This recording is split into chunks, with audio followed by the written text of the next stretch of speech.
There is a moment when you wake up slightly earlier than usual, before the house makes any sound, before the day asks anything of you, and something in the air feels quietly different.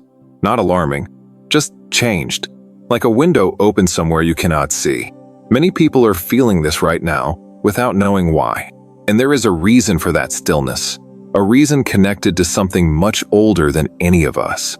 If calm, truth-seeking stories help you find your way back to yourself, you belong here. Something is moving in your direction, and it started before you noticed it. The moon that quietly rewires everything. There is a kind of change that never announces itself loudly. It doesn't arrive with a crash or a warning. It moves the way water moves, slowly, patiently, and with absolute certainty about where it's going. The Aquarius Moon carries exactly that kind of energy. It doesn't shake your life from the outside. It reaches something deeper, something in the wiring beneath your habits, your reactions, your quiet assumptions about what is and isn't possible for you. Most people won't even notice it happening at first. What makes this particular moon unusual is the way it seems to target things you stopped questioning long ago. You might notice it first in a conversation. Someone says something ordinary, and your response surprises even you. Calmer, clearer, less willing to shrink. That's not an accident. That's the rewiring in motion. Ancient sky watchers observed that Aquarius moon cycles often coincided with sudden shifts in how communities communicated, small changes in tone that preceded much larger ones. Aquarius, in human terms, is the part of us that thinks ahead, the part that sees a pattern others are still living inside. When the moon passes through this energy, it temporarily lifts your perspective. Not dramatically, but enough. Enough to see that one thing you've been circling for months. Enough to feel that a door you had quietly given up on is not as closed as you thought. Aquarius sees what others keep ignoring. There is a quiet gift that some people carry without knowing it. The ability to notice what hasn't changed when everything around it has. Aquarius energy is deeply connected to this, not in a cold or detached way, but in the way a lighthouse keeps shining without needing the ships to acknowledge it. Right now, that same steady noticing is available to you. And the remarkable thing is, the very things you've been overlooking in your own life are exactly what this moon is illuminating. Historians have long noted that periods of social change often begin not with dramatic protest, but with small, private realizations. A farmer notices the soil is different. A teacher senses her students are asking different questions. Change takes root quietly before it rises. The same is true in your personal life right now. Something you've been casually explaining away, a feeling, a pattern, a small persistent discomfort, is quietly asking to be seen for what it actually is. The details most people miss are rarely hidden. They're just too familiar to see clearly.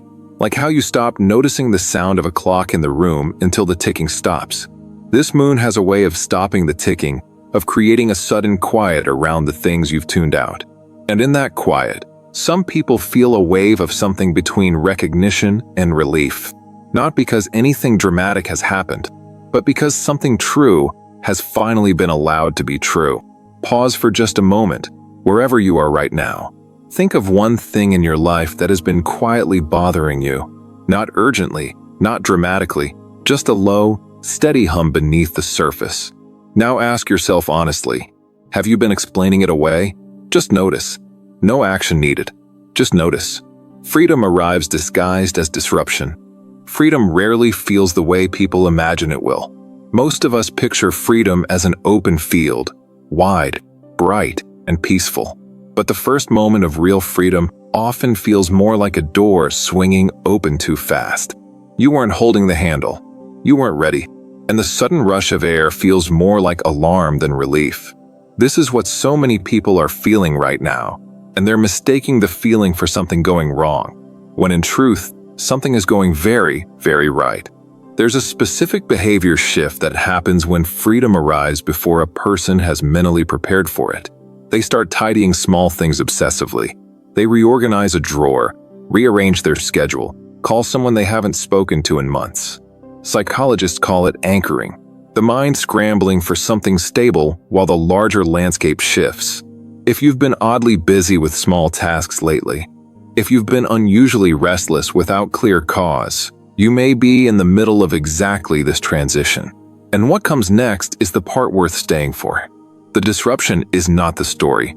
It is only the entrance. What ancient Stoic philosophers observed, and what modern behavioral science quietly confirms, is that the moments just before a personal breakthrough are almost always characterized by a kind of productive disorder. Things feel loose. Certainties feel less certain. And in that looseness, something new finds a way in. The Aquarius Moon creates exactly this window, not to unsettle you, but to loosen what has been too rigid for too long. As we go deeper into this story, there is one particular shift, something most people only recognize in hindsight, that changes how you see the restlessness you've been carrying. It has a name, and it will make quiet sense when we reach it. The shift most people sleep through. Shifts at this scale tend to be noticed only after they've already happened. Like the tide. You don't watch it move, but you look up and the shore is different. The people who catch these shifts in real time are not psychics or mystics. They're simply the ones who stayed quiet long enough to notice the small signs. A change in appetite. A surprising moment of peace in a place that usually feels heavy. A stranger saying something that stays with you far longer than it should. There is an old Japanese concept called ma, the meaningful pause between things, the silence between musical notes that gives the melody its feeling. We tend to think change lives in the big moments, the events, the announcements. But the real change often lives in the ma, in the strange pause between what was and what is becoming. Right now, many people are inside that pause without realizing it. They're treating the quiet like a problem to be solved, rather than a message to be received. The shift most people sleep through isn't dramatic. It's an almost imperceptible softening, a stubbornness you didn't realize you were carrying slowly releasing its grip, a permission you didn't know you were waiting for quietly arriving. Those who are awake to it describe it later as feeling like finally exhaling after holding their breath for a very long time.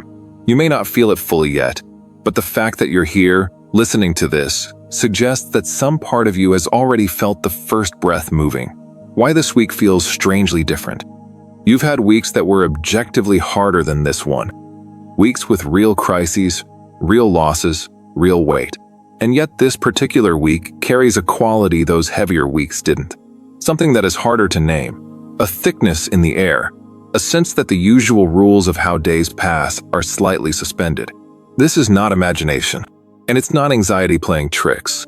It is a real energetic quality that several traditions across cultures have independently recognized as a threshold, a between time, when what was and what will be are simultaneously present.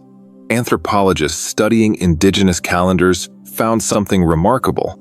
Many separate cultures, with no contact between them, marked certain moon phases not as celebration days, but as listening days. Days when the normal busyness of survival was deliberately paused so the community could hear what was changing. They understood instinctively that some kinds of information don't travel through noise. They only come through in the quiet. This week has that quality, and the people who are sitting with the strange feeling rather than drowning it out with activity are the ones who will carry something real forward from it. The strangeness of this week also has a very human explanation. When a cycle is about to complete, the nervous system begins its preparations before the conscious mind has caught up. Animals do it before weather shifts. Children do it before major life transitions, becoming unusually clingy or unusually independent just before a change. Adults do it too, becoming more contemplative, more sensitive to small details, more drawn to meaningful conversation over small talk. If that description fits your week, you are not behind. You are exactly on time.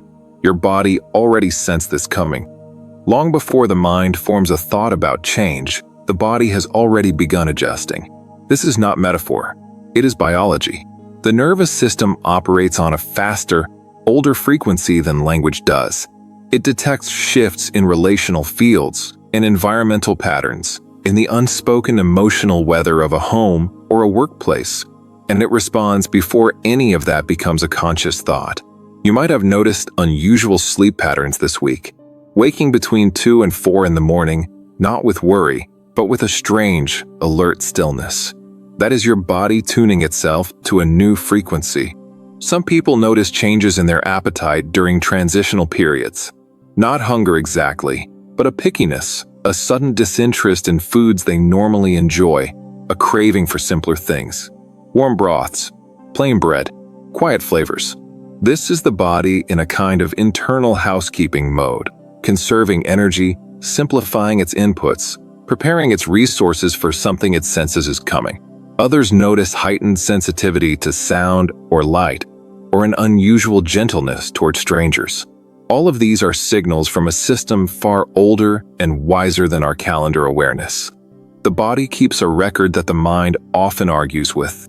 It holds memories of every previous time you moved through uncertainty and arrived somewhere better. Every time you let go of something that felt impossible to release and found yourself, weeks later, relieved. Your body knows that record, and right now it is drawing on it, not to frighten you, but to steady you. There is something it is already leaning toward, something it has sensed before your plans have been able to name it. Trust that leaning. Here is something worth knowing right now. First, the oldest word for freedom in several ancient languages literally means space to breathe.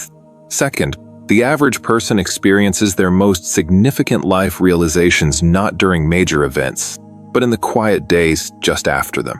Third, the body's instinct to rest before a breakthrough is not weakness, it is wisdom. The invisible door finally swings open. There are doors in life that don't look like doors. They look like empty afternoons, like a conversation that trails off into unexpected honesty, like a morning when you wake up and something that felt heavy yesterday simply doesn't anymore. These are the moments that matter most, and they are almost always invisible to the people standing right beside you. Only you know that something opened. Only you felt the hinge move.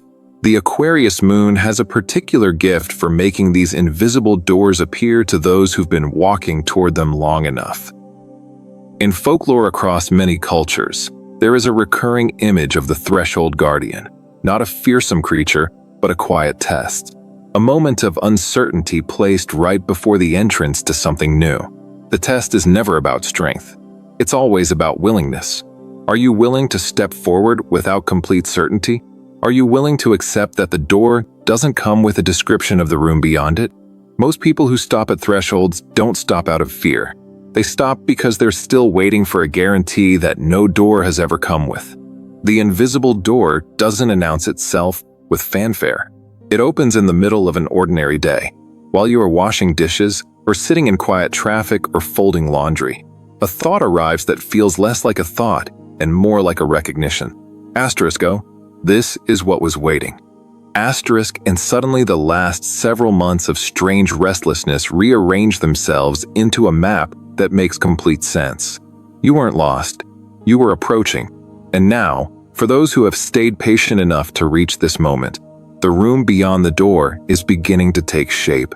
What years of patience just unlocked? Patience is one of the most misunderstood virtues humans carry. It is not passive. It is not resignation. Real patience is a sustained act of faith in the face of no visible evidence. A quiet daily decision to keep showing up, to keep caring, to keep holding a space open for something that hasn't arrived yet.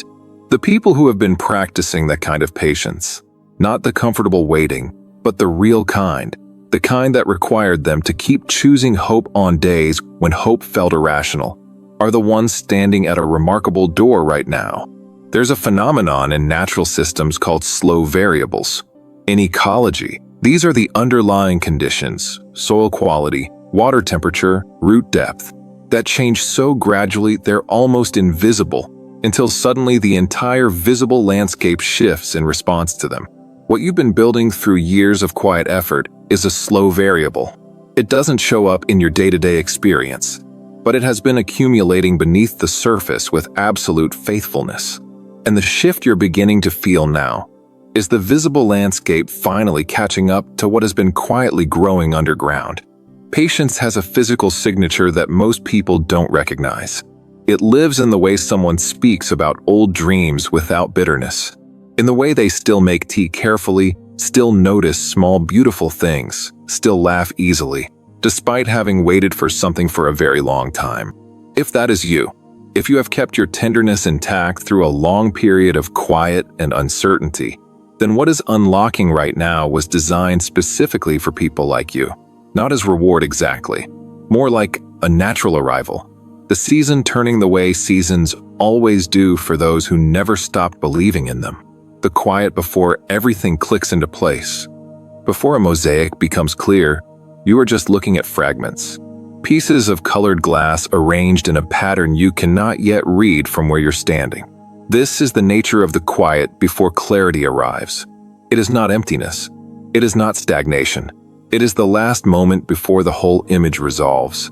And it often feels like the hardest moment precisely because you are so close. The tendency at this stage is to intervene, to rearrange the pieces yourself, to force the image into something recognizable before it's ready. Cognitive scientists have identified something they call the insight delay, the gap between when a solution is actually forming in the brain and when it becomes conscious. During this gap, people often report feeling stuck, frustrated, or inexplicably exhausted. But the processing is happening. The connection is building. The aha is already on its way. What looks like a blank wall is actually the last wall before the opening.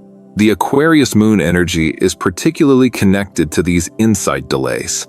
It works at the level of perception and pattern recognition, clearing static so the deeper signal can finally be heard.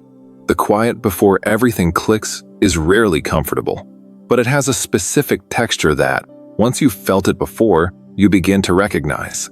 It feels like holding your breath without knowing you're holding it, like the moment between a question being asked and the answer arriving. Many people who've moved through major life transitions describe this phase the same way, almost universally. They say, "I didn't know why, but I knew something was about to change. I could feel it in the air." If that description fits exactly where you are right now, then you are not waiting. You are arriving. When the universe stops testing you, there is a real shift in how life feels when a long test comes to an end. It's subtle at first. Things that used to require enormous effort begin to feel slightly lighter. Not easy, lighter. A situation that would have pulled you into spiral now simply passes. A conversation that would have landed hard a year ago now moves through you without leaving the same kind of damage. You notice you're recovering faster, not because the challenges are smaller, but because something in you has grown larger around them. This is what it feels like when a long chapter of strengthening quietly concludes. In classical mythology, trials were never random. They were calibrated. The stories consistently show that the hardest test came just before the most significant turns. Not as punishment, but as preparation. The character had to become someone capable of carrying what was coming before it could arrive. Whether or not you subscribe to mythological thinking, the pattern it describes is real. The difficulty you have moved through in the past few years has been quietly building capacities you don't yet have full language for. Resilience is one of them, but there are subtler ones, a quality of presence, a depth of compassion, a groundedness that cannot be faked. The end of a testing period doesn't feel triumphant in the movies and celebration sense. It feels more like a long-held tension finally, gently releasing, like muscles you didn't know were clenched slowly softening. People sometimes cry during this phase, not from sadness, but from the surprising relief of finally being allowed to rest.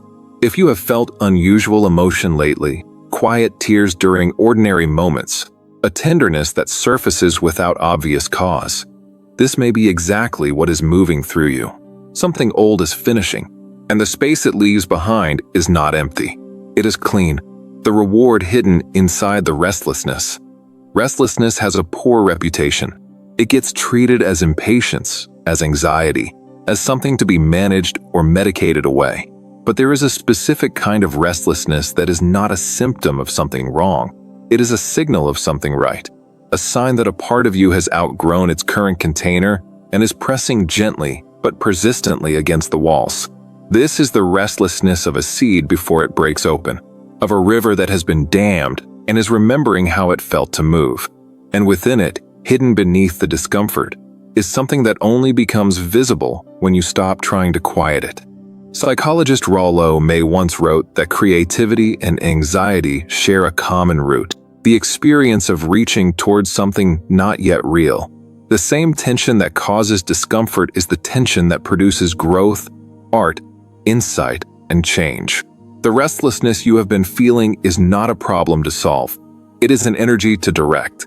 And the Aquarius frequency, translated into human experience, is precisely about this. Taking the electricity of unrealized potential and finding the channel that allows it to move forward instead of cycling back on itself. The reward hidden inside restlessness is rarely what people expect. Most people, when they imagine their restlessness resolving, picture peace arriving as stillness, as quietness, as a kind of plateau. But the real resolution is more like momentum. Things begin moving, not frenetically, smoothly. Conversations that have been circling for months suddenly complete themselves. Decisions that felt impossible become obvious. Opportunities that seemed blocked reveal a different entrance. The restlessness doesn't disappear. It transforms from pressure into propulsion. And looking back, people always say the same thing. I didn't know that's what all of that waiting was building toward. Something long overdue is almost here. There are arrivals that feel sudden, and there are arrivals that, upon reflection, you realize were slow and patient and inevitable all along. The thing that is moving toward you right now belongs to the second category. It was not conjured by yesterday's wishing. It was built by every morning you chose to keep going when keeping going felt like the harder option. By every time you extended kindness when cynicism would have been easier. By every quiet act of faithfulness to something you couldn't fully see yet but refused to abandon. That accumulation has weight, and weight, eventually, tips the scale. Ancient astronomers who watched the sky with no instruments but their eyes and their patience notice something that still holds true. The stars that seem to move the slowest are often the ones carrying the most significance. They called certain star alignments slow blessings, not because the blessing was weak, but because it had been gathering strength across a long arc of time. When it finally arrived, it arrived with a fullness that faster-moving things could never carry. What is approaching you right now carries that kind of fullness. It has been gathering in the background of your life for longer than you've realized. Something long overdue carries a particular kind of sweetness. Not the sharp, exciting sweetness of a surprise, but the deep, warm sweetness of something that was always meant to be yours, finally finding its way home. You may not be able to name it yet. You may still be in the days of sensing rather than seeing. But sense it you do. That quiet certainty that keeps surfacing at unexpected moments. In the morning, before the day begins, or late at night when everything is still. That is not wishful thinking. That is recognition. A part of you already knows what is coming, and that part has been quietly, faithfully, keeping the space warm. So here we are, in the in-between. In the space between what has been and what is slowly, quietly assembling itself just ahead of where you stand right now.